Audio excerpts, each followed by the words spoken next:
last week, we talked about different ways that you can mitigate pain in your shoulders by using things like balls to do some self-massage that can help our brain talk to our body a little bit differently. Sometimes that can be enough to help us kind of wait out, intermittent pain that we might experience from an old injury or just like waking up and feeling super stiff, right?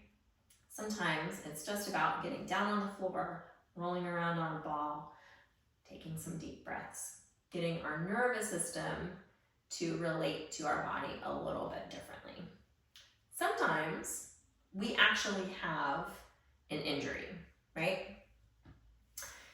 But those injuries don't necessarily always require surgery, even if it feels like it's a really scary name and there's a diagnosis and it's a rotator cuff tear or something like that, right? All of those things absolutely sound scary and like we need to do something about them that is serious, right? But maybe that serious thing is exercise.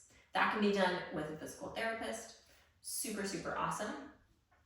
But it's of course up to you to determine the risks associated with surgery or the benefit associated with exercise and if one of those is right for you. But in a lot of cases, surgery and exercise have essentially the same outcome, which is really, really interesting, right? So it comes down to a personal choice. We can, with the non-traumatic injury, right, say like a rotator cuff tear, we can walk around with a rotator cuff tear for a really long time and not really experience deficits in movement to the point where it stops us from doing the things that we love to do. Maybe we have some weakness in some areas, but maybe we can still go on the run that we want to go on or lift the weights that we want to lift or go surfing or whatever the thing is that makes you happy. Maybe your shoulder is not limiting that. So do we need to do something serious or drastic about the rotator cuff tear if it's not impacting your life? Maybe not. That's a question for you and your physical therapist to discuss.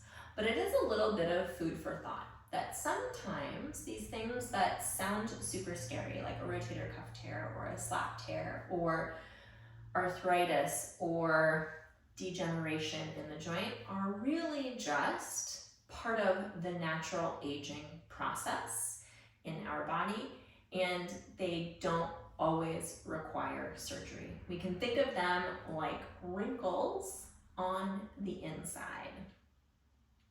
So like I said, just some food for thought. If you have questions about an injury or whether surgery is right for you or physical therapy or exercise is right for you, you want to get in touch with a physical therapist who can help you navigate that landscape. Thanks for listening, and I'll see you guys next time.